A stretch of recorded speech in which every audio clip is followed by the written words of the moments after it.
안녕하세요. 올 여름에 결혼식이 예정되어 있는 20대 후반의 여자입니다. 결혼 앞두고 얼마 전 일 때문에 고민이 생겼어요. 주변 사람들 몇 명에게 고민이랍시고 몇 마디 털어놓았는데 의견이 분분해서 좀 더 객관적인 의견을 한번 들어보고자 이렇게 사연을 보내게 되었습니다. 제 생각은 마음 굳게 먹고 파혼하는 게 맞다는 쪽으로 기울고 있기는 한데 지인들 몇 명이 자꾸 예비시댁 말이 맞다고 하는 사람들이 있어서 정말 제 생각이 틀린 건가 싶기도 하거든요. 어떤 의견이든 괜찮으니 인생 선배가 후배를 도와준다는 느낌으로 허심탄회하게 한마디 부탁드리겠습니다. 일단 남편 될 사람과 저희 조건부터 이야기하자면 저는 현재 중소기업 총무팀에서 일을 하고 있고 남자친구는 중견기업 다니고 있는 회사원입니다. 직장을 다니고 있긴 하지만 저의 최종적인 목표는 공무원이 되는 거예요. 그래서 일부러 대학도 전문대를 나와 곧바로 취직을 했습니다. 처음부터 공무원 준비를 했으면 좋았겠지만 저희 집안 형편이 그렇게 넉넉한 편이 아니다 보니 몇 년이 걸릴지도 모르는 공무원 준비를 하면서 부모님 신세를 지고 싶지는 않았었거든요. 회사 생활하면서 틈틈이 준비하고 있기는 하지만 삶에 치여 살다 보니 시험은 아직 엄두도 못 내고 아직도 회사 일을 하고 있네요. 결혼한다고 해서 남편 될 사람 외벌이 시키고 그 시간에 공부해서 공무원이 되거나 할 생각은 없고 계속 이렇게 직장 생활하면서 공부를 병행해 아무리 늦어도 30살 되는 해에는 공무원으로 새 인생을 시작하려는 게 저희 계획입니다. 벌이만 생각하면 회사 일이 조금 낫긴 하지만 복지면에서나 정년보장에 퇴직 후 연금도 있고 일적인 측면에서도 여러모로 공무원 일이 저에게 맞을 것 같아 선택한 길이에요. 남자친구는 회사 들어간 지 1년밖에 안 된 신입사원이고요. 당장 벌이만 두고 본다면 몇만 원 정도 제가 더 벌고 있기는 한데 고작 몇만 원 차이로 더 번다고 하기는 조금 그렇긴 합니다. 지금 벌이도 전문대를 졸업하고 바로 직장 생활을 한 제가 연차수가 훨씬 많아 몇만 원 더 번다 뿐이지. 남자친구가 앞으로 승진도 하고 그러면 벌이도 늘어날 테고 앞으로 제가 직장 그만두고 공무원을 시작하게 된다면 그만큼 제 벌이도 줄어들 테니 곧 있으면 뒤집힐 걸 가지고 당장 몇만 원 차이 가지고 제가 조건이 더 좋다고 하기에는 조금 무리가 있다고 생각합니다. 그래서 벌이만 가지고는 누가 더 낫다고 이야기는 하지 않을게요. 하지만 제가 일을 시작한 시기가 몇 년이나 더 빨랐던 만큼 당장 모아놓은 돈도 더 많은 상황이기도 합니다. 게다가 몇 년 전 주식 열풍 때 운 좋게 재테크도 성공해서 당장 출퇴근용으로 쓰고 있는 차 한 대에 이것저것 다 합치면 1억 정도 들고 간다고 봐도 무방해요. 남자친구의 경우에는 취직한 기간은 짧지만 ROTC로 군 생활을 했고 그때 모아놓은 돈이 조금 남아있어 현재 5천만 원을 모아놓은 상황이긴 합니다. 저희 나이에 1억 5천이면 솔직히 적은 돈은 아니라고 생각했어요. 하지만 그렇다고 해서 여유가 있는 건 절대 아니었죠. 솔직히 그 돈으로 결혼식 비용하고 그런 거 다 빼고 나면 서울에 번듯한 신혼집 구하는 건 꿈같은 상황이잖아요. 알아보지는 않았지만 단칸방이나 구할 수 있을런지 싶었죠. 대출을 얼마나 받아야 하나 그런 것들 한참 남자친구와 이야기하면서 있던 와중에 예비시댁에서 집을 해준다는 말을 꺼내왔어요. 예비시 부모님이 투자용으로 마련해 놓은 아파트가 하나 있는데 기꺼이 그 집을 아들에게 넘겨준다고 해오셨죠. 한푼이 아쉬운 상황에 너무나도 감사한 이야기였지만 솔직히 그 아파트가 지금 저희에게 있어서 큰 도움이 되지 않는다는 게 문제라면 문제였습니다. 평수가 얼마고 구축이고 신축이고 그런 거 다 떠나서 아파트가 정말이지 저희한테는 그 어떤 메리트도 없는 지역에 위치해 있었거든요. 예비 시어머니는 경기도면 서울이나 마찬가지라고 말은 그렇게 하시는데 그 집 근처에서 서울에 갈 수 있는 방법이라곤 출퇴근 시간에 4-5대 있는 버스가 전부였습니다. 그마저도 루트가 동네 방방곡곡을 돌아다니는 노선이라 솔직한 말로 출퇴근할 때 이용할 수도 없는 계륵 같은 버스였어요. 저야 차가 있으니 어떻게든 출퇴근은 하겠다 싶었지만 남자친구의 경우에는 대중교통을 이용할 시 출퇴근에만 왕복으로 3시간은 더 걸리게 되는 상황이었습니다. 말인즉슨 남자친구도 결혼하면 자기 차를 뽑아야 하는 상황이 된 거거든요. 그럼 그나마도 5천만 원 모아놓은 남자친구 돈이 국산 준중형차 신차 가격을 빼고 계산해보면 2천만 원밖에 없는 거나 마찬가지가 되는 상황이 와버린 거예요. 물론 예비시댁에서 집을 해주는 거니 그것까지 합치고 본다면 저희 2배인 2억 정도 가져온다는 계산이 되긴 하지만 여러모로 그 집에 신혼살림을 차릴 바에는 차라리 그 집을 팔아서 부족한 현금을 만들고 그 돈에 저희들 모은 돈을 합쳐 어떻게든 서울로 비집고 들어가는 게 최선의 선택이라는 생각밖에 들지 않았습니다. 아니면 적어도 지하철역이 가까이 있는 경기권에라도 구하는 게 수가 아닐까 싶었죠. 남자친구도 처음에는 그게 더 낫겠다고 제 의견에 동조하는 분위기였어요. 면허도 사실 장롱면허고 아침 저녁 출퇴근 시간 서울로 들어오고 나가는 도로를 보면 운전하는 것도 까마득하다면서요. 그렇게 남자친구가 제 생각에 따라 집을 정리해서 차라리 그 돈을 저희한테 보태주시면 안 되냐고 물어보기로 했죠. 그런데 예비시댁에 그 집을 팔자는 말을 꺼내자마자 보기 좋게 거절당하고 말았습니다. 그 집이 앞으로 얼마나 오를지 누가 아냐는 이유였지요. 그쪽 지역에 강남까지 개통하는 지하철이 들어선다는 호재가 있긴 했는데 그 이야기가 나온 게 벌써 몇 년 전 이야기고 아직 삽도 안 뜬 상황이거든요. 기사 같은 거 찾아보면 공사를 시작하니 많이 아직도 이런 이야기들 뿐인데 그거 하나 바라보고 당장 그 집에 들어가서 사는 건 아무리 생각해도 말도 안 된다는 게 제 생각이었습니다. 하지만 예비 시어머니는 당신의 투자에 확신 같은 걸 가지고 있었어요. 저의 의견은 당연히 무시당했고 오히려 그 아파트에 신혼살림 차리기 싫으면 차리지 말라고 대신 그 어떤 지원도 안 해줄 테니 잘난 니들끼리 알아서 살라고 하시며 불편한 기색을 숨기지 않으셨지요. 결국 제 의견에 동조해주던 남자친구도 부모님 뜻을 거역 못하고 그거라도 받고 시작하는 게 아무것도 안 받고 시작하는 것보다 낫지 않겠냐며 말을 바꿔 저를 설득해오는 지경에 이르르게 되었어요. 그러면 집을 받자마자 우리가 우리 선에서 팔아버리고 바로 이사를 준비하는 건 어떻겠냐 했는데 그렇게 하면 부모님이 참 좋아하시겠다며 그렇게는 절대 안 될 거라고 아마 못해도 그 소문만 무성한 지하철이 공사를 시작하는 순간까지는 살아야 되는 것 아니겠냐고 한마디 하대요. 그 외에 이런저런 다른 생각들이 몇 가지 더 있었는데 들어볼 가치도 없다는 듯이 나오는 태도로 보아 남자친구는 이미 그 집에 신혼살림 차리는 걸로 마음을 정한 듯 보였습니다. 그래도 그날 저녁에 남자친구가 전화가 와서는 지금 시세보다 1억 이상만 오르면 정리를 해도 좋다고 어머님한테 허락을 받았다는 연락을 해오더라고요. 1억 이상 오르는 걸 니네 눈으로 직접 보면 그때 가선 아마 니들이 먼저 팔 생각이 없어질 거라나 어쩐다나요. 그때까지는 저도 어쩔 수 없다 생각했어요. 남자친구 말 맞다나 어쨌든 한푼이 아쉬운 상황이기도 했고 주변 사람들도 이때는 하나같이 1억 8천이 누구 집 개 이름인 줄 아냐며 일단 빚 없이 집이 있는 것만도 축복이라는 식으로 말을 해줬었거든요. 그 소문에 지하철이 언제 들어올지는 모르겠지만 어떤 이유로든 집값이 조금만 오르게 된다면 어떻게든 예비 시어머니를 설득해서 집 팔아가지고 이사가고 조금만 버티자는 식으로 마음을 잡았습니다. 이때까지는 딱히 고민도 없었고 저도 마음을 다잡은 상태였다 보니 불만이 없었어요. 그런데 얼마 전 일로 신혼집을 어디에 하는 게 문제가 아니라 이 결혼 자체가 맞는 건가 싶은 고민에 빠지게 되었습니다. 이 사연을 보내게 된 이유도 그 때문이에요. 예비 시어머니가 갑자기 저만 따로 부르길래 무슨 일인가 했더니 당신이 집을 해오는데 너네 집에서는 뭘 해올 거냐 물으시대요. 그때는 그 말의 의도가 뭔지 몰라서 일단 제 돈으로 신혼살림부터 장만하고 남은 건 수익률 좋은 펀드나 적금 같은 걸 들어놓을 예정이라 대답했습니다. 그랬더니 말귀를 못 알아듣는다면서 답답하다 하시대요. 그때까지도 정말 뭐 때문에 저러나 도무지 이해가 가질 않았습니다. 그래서 정확히 뭘 말씀하시는지 모르겠다고 단도직입적으로 이야기를 했죠.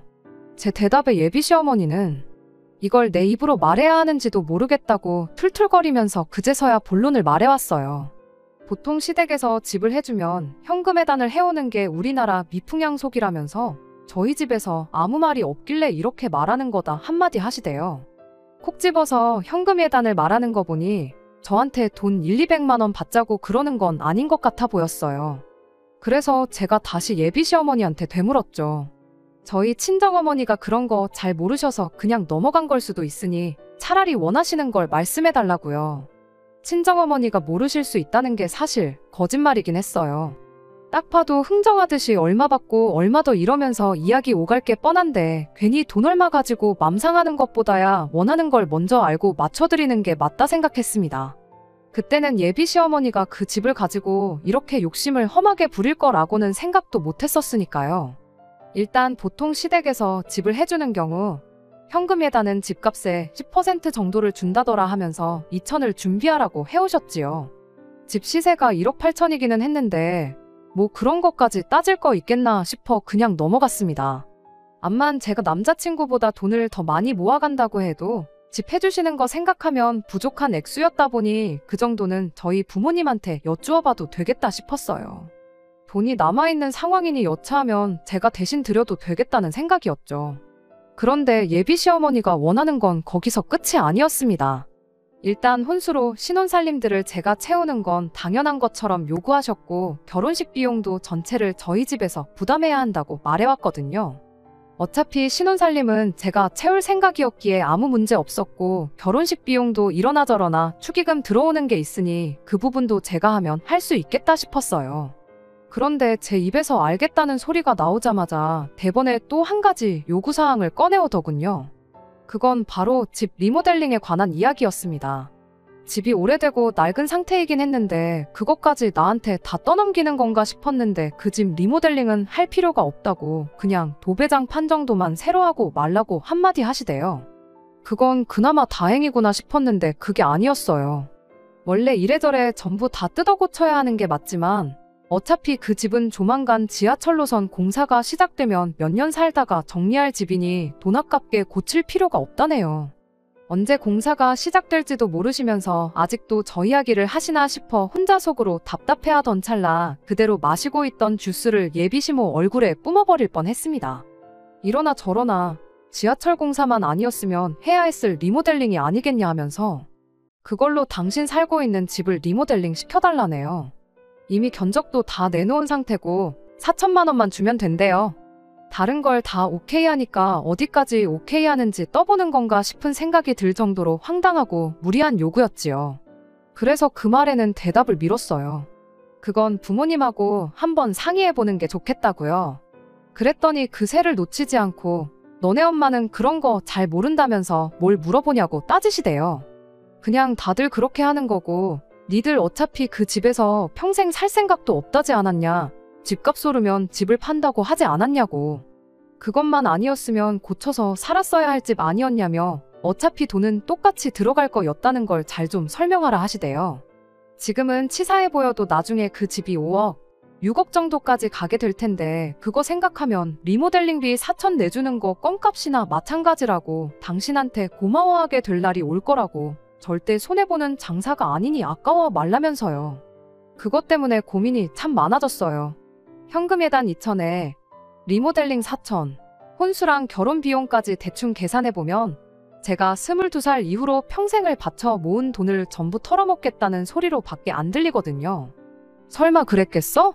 싶은 생각도 드는 게 어떻게 보면 제가 모아놓은 돈 액수랑 딱 맞아 떨어지는 게 예비 시어머니가 그냥 제 돈을 노리는 건가 싶기도 하고 손해본다 생각하지 말라, 무조건 너네 이득이다 이런 식으로 말하는 것 또한 예비 시어머니가 저희 결혼을 두고 결혼이 아니라 장사하고 있다는 건 아닌가 싶은 생각도 들기 시작했어요.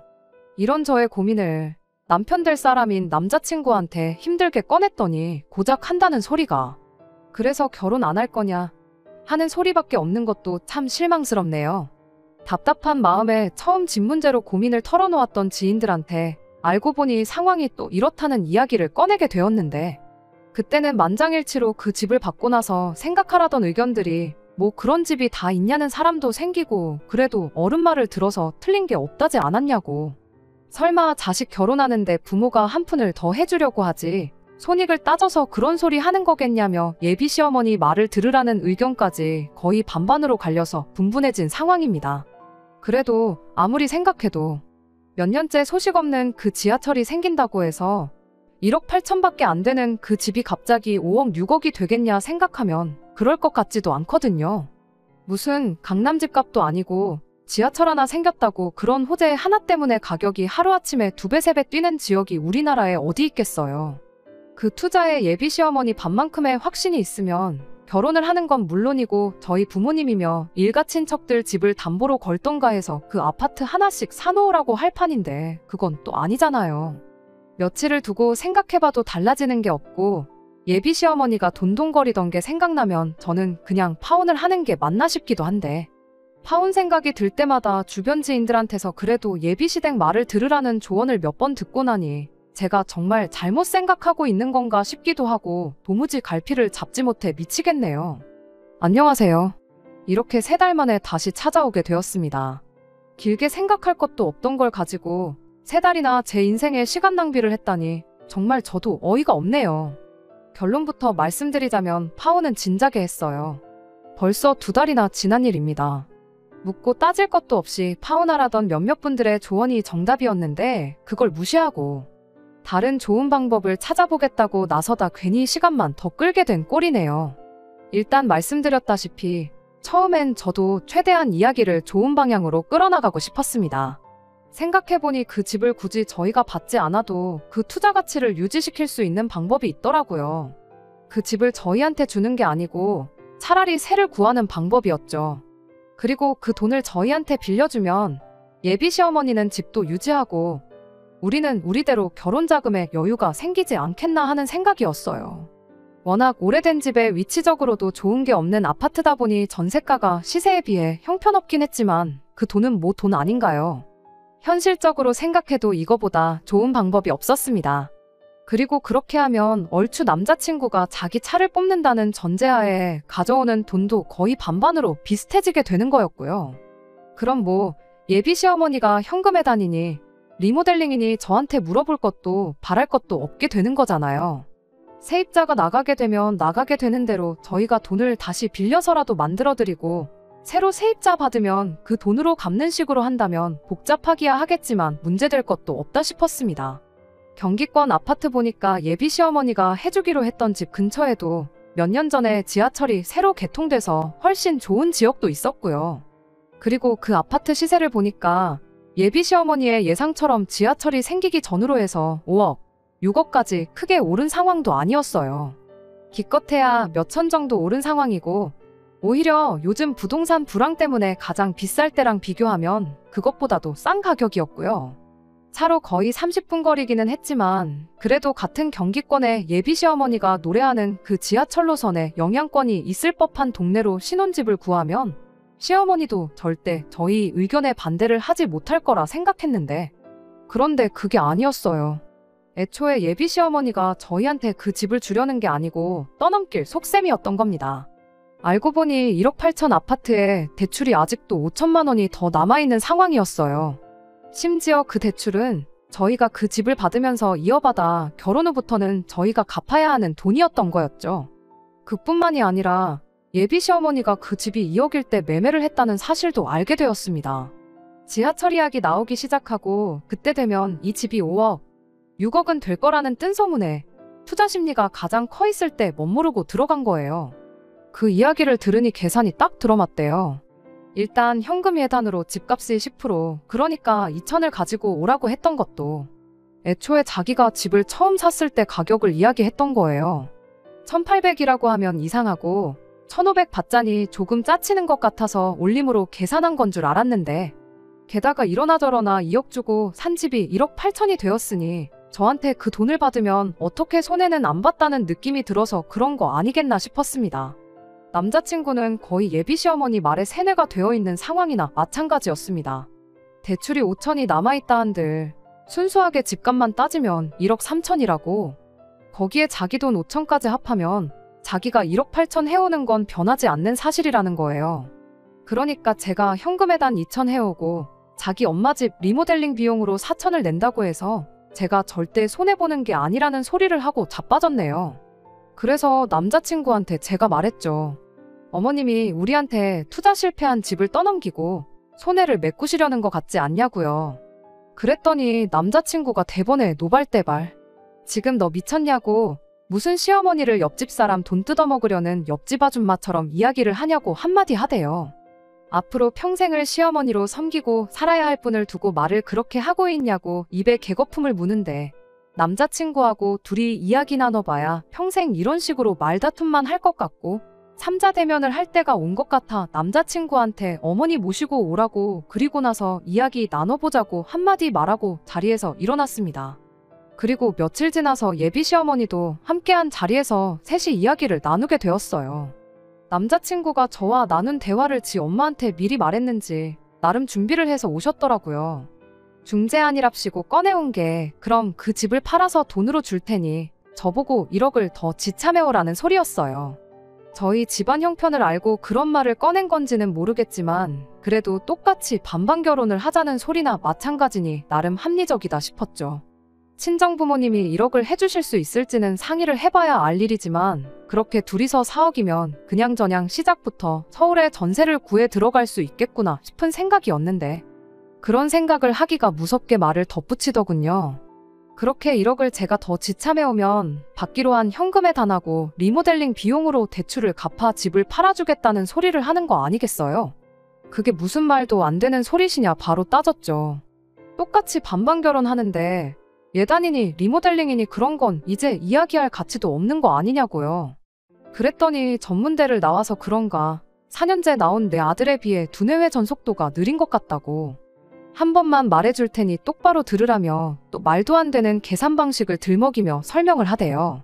결국엔 집을 팔아서 돈을 더 주는 거니 집을 해오는 거나 마찬가지 아니겠냐면서 당신 입장에선 그냥 집 해주고 하기로 했던 대로 예단에 리모델링비를 받는 거랑 다를 게 없는 상황이라나요.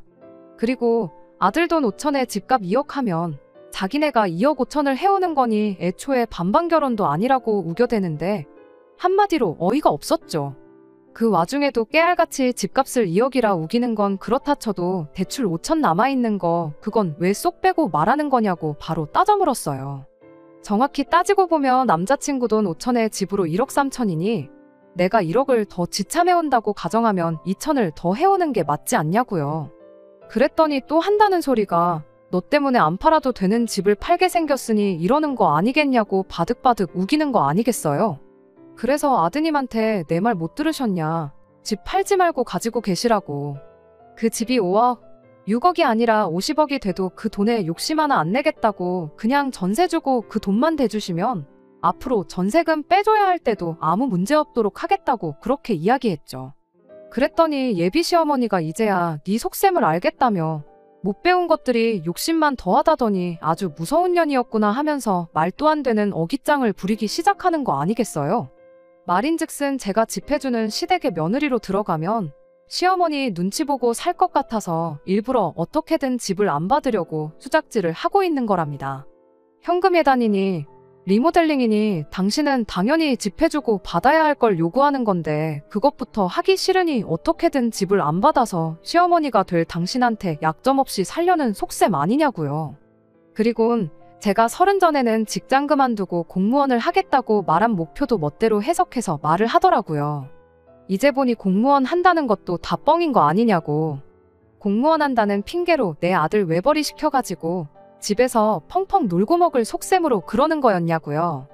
하기야 공무원 시험 칠 대가리가 있었으면 전문대가 아니라 4년제 대학을 가지 않았겠냐는 소리까지 하는데 그걸 듣고 있자니 제가 무슨 꼴을 보려고 이 결혼을 끝까지 하겠다고 사연까지 써서 다른 분들 의견까지 들어보고 그랬나 싶은 생각밖에 안 들었어요. 그래서 편하실 대로 생각하시라 한마디 했죠. 그리고 예비 시어머니 아니 그 아들 결혼으로 지 손해본 거 메꿀 생각밖에 없는 장사꾼만도 못한 사기꾼 아줌마한테 한마디 했어요. 귀는 얇아가지고 남들 하는 소리만 듣고 2억으로 집 샀다가 홀랑 날려먹게 생겨서 그동안 얼마나 근심 걱정에 잠도 제대로 못 주무셨을 거 생각하면 내 마음이 다 아프다고요. 그런데 마침 어디서 전문대밖에 못 나온 애가 정신이 빠져서 아들하고 결혼한다고 나오니 잘만 구슬려 먹으면 손해본 거 메꿀 생각에 싱글벙글 하고 계셨던 거 아니냐 비꼬 왔죠. 머리는 텅텅 비어가지고 콩깍지 때문에 아들하고 결혼하는 앤 줄 알았는데 당신 생각보다 머리가 더 잘 돌아가서 놀라지 않으셨냐고. 남의 돈으로 손해도 메꾸고 아들 자식한테 짐덩어리도 떠넘길 수 있었는데 그거 못하게 된 건 참 아쉽겠다고 그렇게 한마디 해줬네요. 저도 몰랐다고 결혼까지 생각한 사람이 단순 계산도 못할 만큼 이렇게 멍청할 줄은 생각도 못했는데 어머님 덕분에 이 사람이 남편감으로도 별 볼 일 넘는 사람인 거 깨닫게 해줘서 그건 감사하다고. 그깟 집 한 채 가지고 아들 돈으로 편하게 살고 시어머니 개무시하고 그럴 사람처럼 보였으면 애초에 어떻게든 집을 해줘서 약점을 잡는 게 아니라 결혼부터 시키지 마시라 그렇게 한마디 해줬습니다. 그리고 사람 잘못 보신 건 참 안타깝다고. 아마 모르긴 몰라도 제가 어머님 아들이 데려올 수 있는 며느리 후보들 중에서는 제일 가는 사람이었을 거라고. 어머님만 아니었어도 이 결혼을 해서 제가 평생을 후회 속에 살게 되었을 텐데 이제는 상황이 바뀌어서 남자친구가 저를 놓친 걸 두고 평생을 후회하게 만들어주셨으니 그것도 어떻게 보면 감사할 일이겠다고 그렇게 한마디 해주고 그 길로 자리를 박차고 나왔네요. 그냥 여러분들 조언대로 진작에 파혼해버렸으면 이 꼴을 안 봐도 되었을 텐데 그래도 마지막에 할 말은 하고 끝낸 것 같아 마음만큼은 후련했습니다. 지지난주에 남자친구를 다시 만날 일이 있었어요. 미련이 남아 다시 잘해보려고 만난 건 아니고 잠깐이나마 결혼 준비하면서 들어간 돈이랑 이런 거 깔끔하게 정산을 해야 했거든요. 진작에 만났어야 했는데 꼴 보기 싫어서라도 그 돈 포기하고 안 볼까도 싶었는데 단돈 10,000원도 그 자식 때문에 손해볼 거 생각하니까 그러고 싶지가 않았거든요. 빨리 끝내고 싶어서 남자친구 집 근처로 찾아가서 나오라고 연락을 했는데 약속 장소에 나오기까지 2시간 반이나 걸리더라고요. 뭐 때문에 이렇게 늦었나 했더니 기어이 예비 시어머니였던 그 아줌마가 더 이상의 손해는 감내하기 싫었는지 아들한테 그 집을 떠넘겼는가 봐요. 일단 남자친구 돈으로 대출을 정리하고 나머지 1억 3천은 남자친구가 버는 족족이 엄마한테 갚기로 했다나 봐요.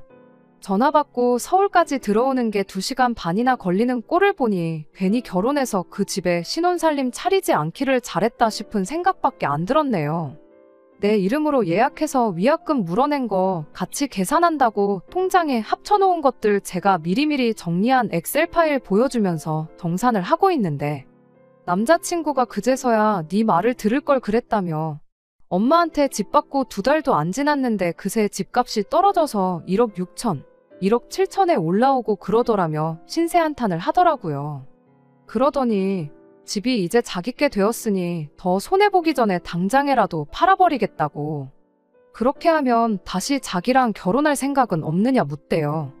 그래서 대번에 제가 미쳤냐고 네가 나면 당신 어머니 같은 사람을 시어머니로 모시고 살 수 있겠냐고 한마디 해주고 바로 말을 끊어버렸습니다. 사실 이 말도 일전에 남자친구가 시어머니로 섬기고 살 사람한테 말이 그게 뭐냐고 한마디 했을 때 못해줘서 아쉬운 말이었는데 덕분에 아쉬움도 풀고 좋았네요. 그리고 집값이 떨어졌으면 그 아줌마한테 1억 3천 주고 나면 꼴랑 3천만 원 남는 건데 내가 미쳤다고 이 나이에 1억이나 모아놓고 모아놓은 돈 3천밖에 없는 거지 하고 결혼하겠느냐 한마디 해주고 정산 끝내고 자리에서 나왔네요. 진작에 여러분들께서 해주신 조언을 들었다면 싶을 때도 있지만 한편으론 시간 끌어서 좋은 점도 있다 싶어요. 안 그랬으면 남자친구가 저렇게 쫄딱 망하는 꼴도 못 봤을 테니까요. 그리고 예비시댁 말을 들으라고 했던 지인들도 다시 보게 되는 기회가 되었습니다. 얼굴도 모르는 분들이 제게 해준 조언은 100이면 100전부 파혼하라는 의견뿐이었는데 누가 봐도 파혼이 마땅한 상황에 예비시어머니 말을 들으라는 조언을 해준 사람들이면 모르긴 몰라도 제가 잘 안 풀리기를 바라는 사람들 아니겠나 싶어서요. 물론 진심으로 저를 생각해서 조언을 해줬을 확률도 있긴 하겠지만 적어도 앞으로 제가 제 인생에 어떤 결정을 내릴 때 있어서 이 사람들한테 도와달랍시고 물어보기 전에 걸을 수 있게 되었으니 여러모로 저한테는 잠깐이나마 주저했던 파혼이 오히려 도움이 되었다고 봐도 되겠네요. 끝까지 들어주셔서 감사합니다. 오늘의 사연은 여기까지입니다. 구독과 좋아요, 알람 설정 부탁드리고 더 좋은 사연으로 다시 찾아뵙겠습니다. 감사합니다.